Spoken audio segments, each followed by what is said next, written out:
மகா அக்பர் விடியற்காலை எந்திரிச்சு தன்னுடைய அரண்மனையுடைய முற்றம், பால்கனின்னு சொல்லுவாங்க. அந்த முற்றத்தில நின்னுட்டுருக்காரு. அப்போ ஒரு ஏழை வந்து அந்த வழியா ரோட்ல போயிட்டுருக்காரு. அவர பார்க்குறாரு. முதல்ல அவர் மூஞ்சில தான் முழிக்கிறார். அவர் ஏழை போயிர்றாரு. போனோனே மகா அக்பர் விசுக்குன்னு திரும்புறாருங்க. அவர் நெத்தியில வந்து செவுத்துல இடிச்சுக்கிறார். இடிச்சு ரத்தம் கொட்டுது. உடனே அரண்மனை வைத்தியர்லாம் வந்து பார்த்துட்டு கட்டெல்லாம் போட்டு குணப்படுத்துறாங்க. உடனே மகா அக்பருக்கு பயங்கரமான கோவம். நான் வந்து காலங்காத்தால அந்த ஏழையினுடைய முகத்தில முழிச்சேன்.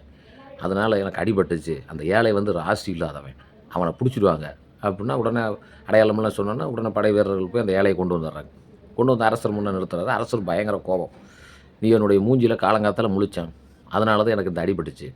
அப்புட்னா அந்த ஏழைக்கு ஒண்ணும் சொல்ல முடியாது. அரசர்ட்ட போய் என்ன பதில் சொல்றதுங்க? அவர் அப்படியே நடுங்குறாரு. "அதனால இந்த ஏழைய தலைய வெட்டிருங்க." அப்புட்ன்னு ஆர்டர் போடுறாருங்க. அப்ப பக்கத்துல இருந்த பீர்பால் பார்த்தாரு.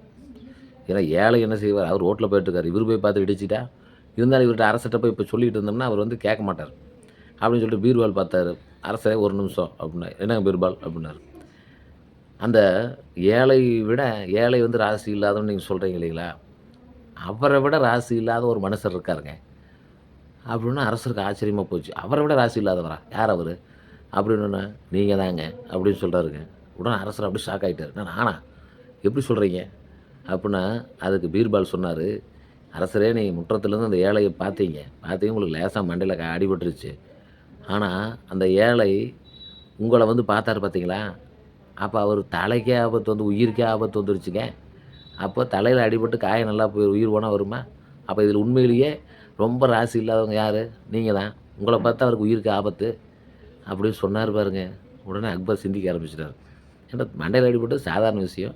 இதுக்கு போய் அந்த ஏழைய கொல்லணுமா? அப்படின்னு சொல்லிட்டு தண்டனை ரத்து பண்ணாரு.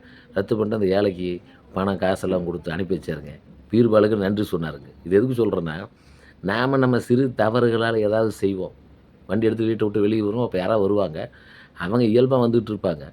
அதுக்கப்புறம் நம்ம கீழ எங்கேயாவது போய் விழுந்துட்டா அவங்கள திட்டுவோம். இவங்க வந்து மூஞ்சில முழிச்சோம். அதனால அவங்க ராசி சரியில்ல. அப்படின்னா அது நியாயங்களா?